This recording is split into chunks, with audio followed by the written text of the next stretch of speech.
frankly, sometimes in Washington, you hear a message that's just the opposite, where they're punishing creativity and entrepreneurship and wealth formation and wealth creation, and that's not the message we need.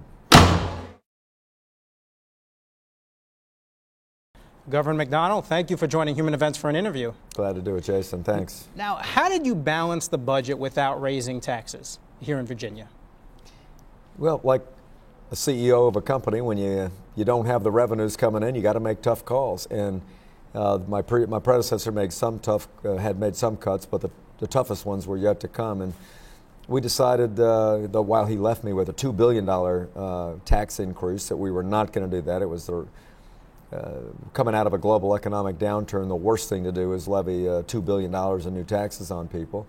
So we brought Democrat and Republican leaders together and said, what can we agree on the areas to cut? And we chose tough things, K-12 education, health care.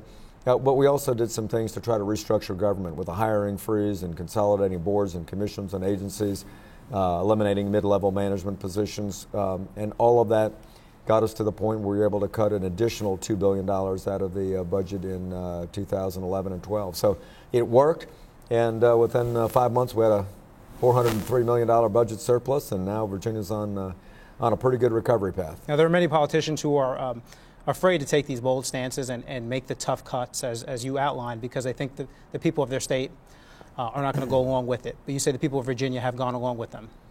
Well, naturally, when we made the cuts, the people that would have been most affected were concerned, and rightly so. But I think what typically happens is the impact of the cuts are exaggerated. And there are always smarter and more efficient and better ways to do things with less money. And I have a lot of confidence in our state employees. You know, you give them a mission and you say, we're going to give you X number of dollars less, but we need you to be innovative. Don't just go about laying people off and making the most painful cuts. Make those cuts and use that money the best way you can. And they did it. Many of the predictions about what was going to happen in terms of quality of services and number of layoffs didn't happen because we had smart, dedicated public servants that made good decisions. So I would say to other governors, and I've told them this, that are making these same calls, many of them are doing it this year, that I was able to get done last year with a couple other governors, is there's going to be some short-term pain, but there will be longer-term gain in both jobs coming back. We're 8th lowest in the country now in unemployment, in surpluses. This will be the second year in a row now we're running a healthy surplus because we made those cuts. We cut back from 2006 spending levels last year in Virginia, and you have to make those tough cuts, endure the political criticism, knowing that in the long run your state's going to be healthier. Now, what are you doing to increase jobs and make Virginia a more job-friendly place? That's our top priority, Jason. Job creation, economic development. I realize government doesn't create jobs, and the ones that they do really aren't the ones you want. You want private sector, entrepreneurial, innovative jobs that are going to long-term grow the economy. And so what we have done is, first of all, create the best climate. Keep taxes, regulation, litigation low, strengthen our right to work laws, bolster our universities that are creating the workforce opportunities for young people to have the skills they need for the great jobs of the 21st century. And then we've put forth a lot of incentives. I have more discretionary money that I can put in to help incentivize companies to come here.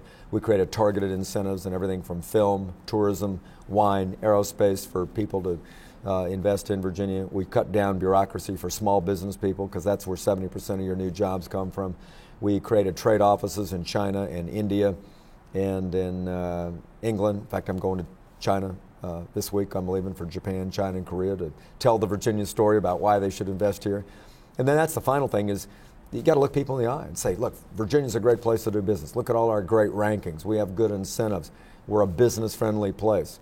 I even put up signs at the interstate saying Virginia, open for business. And so some of it's psychological. That's the consumer confidence and business confidence aspect of job creation is you got to let them know you've got a government that welcomes jobs and opportunity. And, you know, frankly, sometimes in Washington, you hear a message that's just the opposite, where they're punishing creativity and entrepreneurship and wealth formation and wealth creation. And that's not the message we need.